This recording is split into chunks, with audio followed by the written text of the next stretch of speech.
Hi guys, it's Khandie Photography here, and you guys have requested that I do an updated on how to start your business of photography in 2021, given the current climate. So here goes. And if you haven't already watched the 2020 version, you need to go watch it, okay? I'll put the link here. So you need to go watch it. There's a reason why, because a lot of what is covered in that, I'm not going to cover in this one because this is a whole new, little bit more in-depth kind of thing. So hop on over there, okay? So the first one, if you haven't already guessed, and I have said this 100 times on all my social medias, go follow me, links below, everywhere. If you are not tax registered, do not start a business. Go get yourself tax registered. If you're in the UK, let me tell you, the HMRC are not scary. There's this whole sort of perception that they're super scary. They are not. It doesn't take much. I think you can even just register it online now. Don't take me on that one. You might need to go and check. But it isn't that difficult to go and register. And you don't even necessarily need to be starting to pay tax straight away. So read up on it. But all the information is on HMRC is there. Don't go off it because your mate said this, and this. Go to the people whose job it is to know about tax and insurance and go and talk to them, okay? Okay, so make sure as soon as you start a business, you go get yourself insured. It is so imperative. I talked about it in the 2020 video, and you just need it, insurance, because you're providing a service and working with the public. Do not skimp this.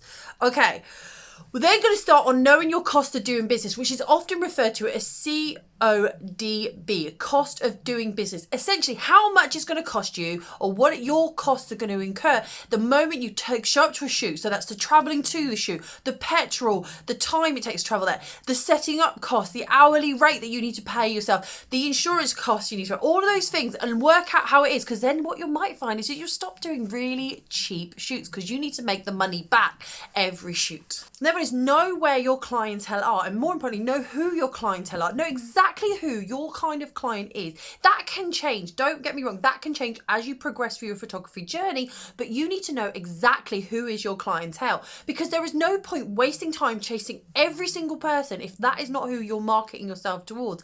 And that is where you start looking at where that clientele shows up on social media, where they show up online, where they go have coffee, where they shop, because those are the businesses you want to be linking to, because you want to be at the forefront of their mind when they go photography, or they might not even be ready to look for a photographer, but you market something that is so up their street they have to book with you. So make sure you know who your client is. It doesn't matter if they are not in your immediate area, because clients will travel. Do not think that you need to market yourself to Maureen down the bottom of the street if she is not your ideal client.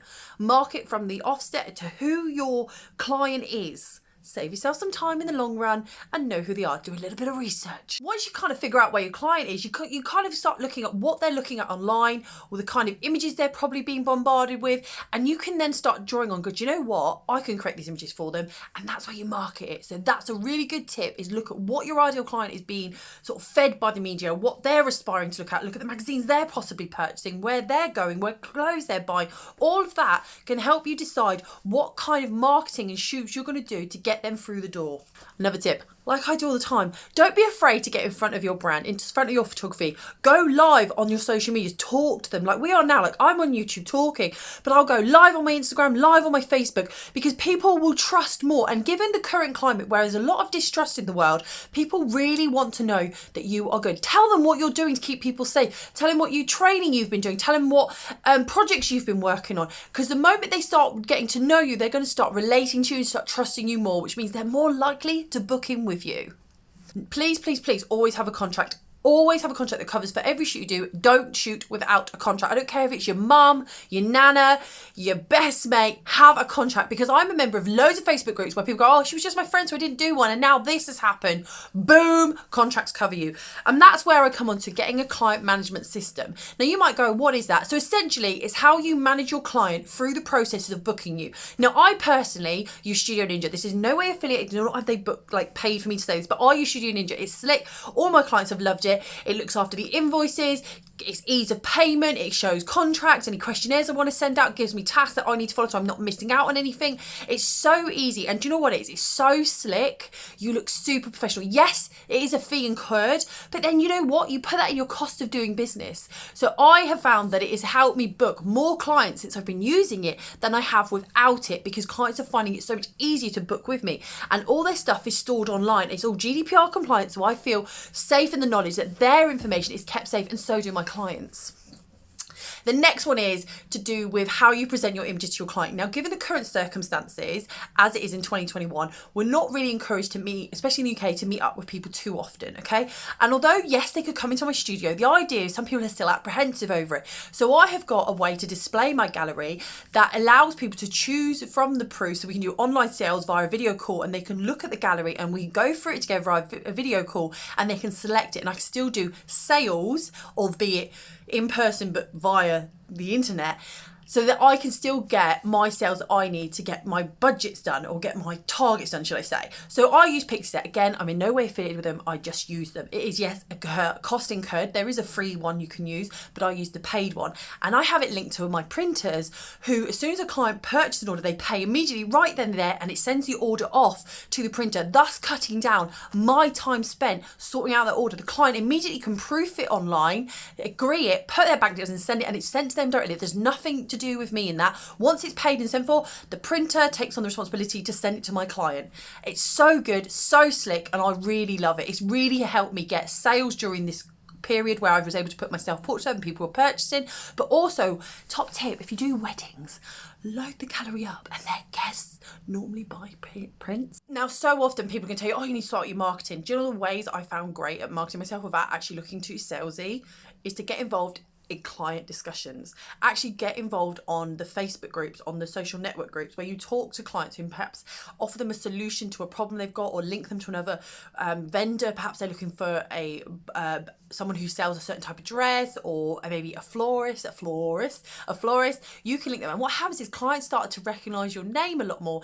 And I've had bookings from people who've been like, thank you for helping me, what's your cost for a wedding photography? And suddenly I'm getting booked. So don't be afraid to get involved in discussions. So many photographers jump on and they only get involved in photography only groups where there are no potential clients in there. So every photographer is on there and they're critiquing everyone's work, which is great, but they're forgetting their clients. So I recommend joining where your groups, your clients might be in, and talking to them, but not as you're selling to them, but imparting knowledge that you may have. It's a great way of marketing. It's soft sell, and it's word of mouth as well.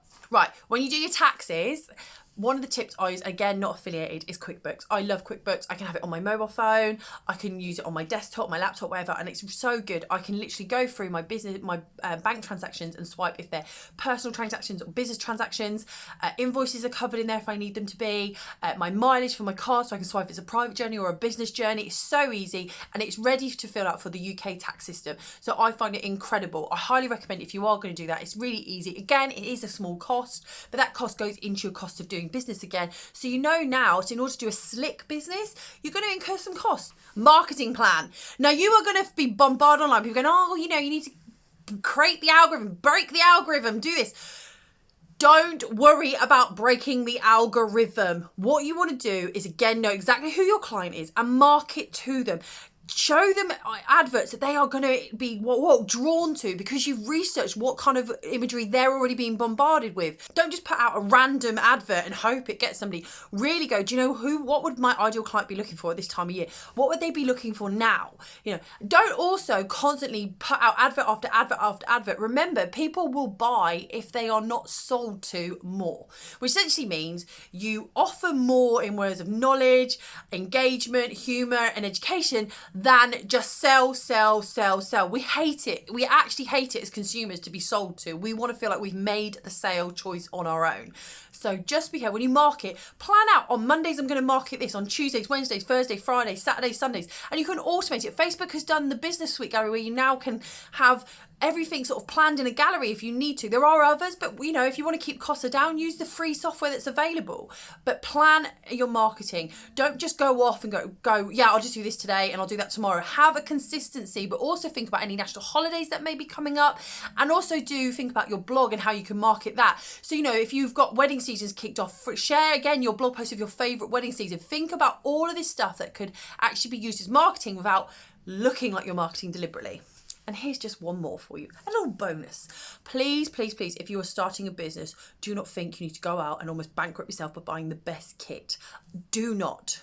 Set yourself a budget. Know you need to do this and outgrow every piece of kit before you go and buy a new one. We all fall into the trap of buying new gear, and what happens is we end up in masses of debt and underuse our kit, and we might find that we actually don't need that as much as we thought we did. A full frame camera is desirable, so is a mirrorless camera. We all love them, but then you know what, if you've only got a crop sensor, don't be ashamed. I've seen some great work, and I got my first front cover on a crop sensor D90 many years ago, and I'm still proud of those images. They still stand the test of time. I hope this helps. Thank you. If you've got any tips for anybody, drop them in the comments below. And as ever, I will see you next week. Don't forget to like, subscribe. Keep safe out there. Bye.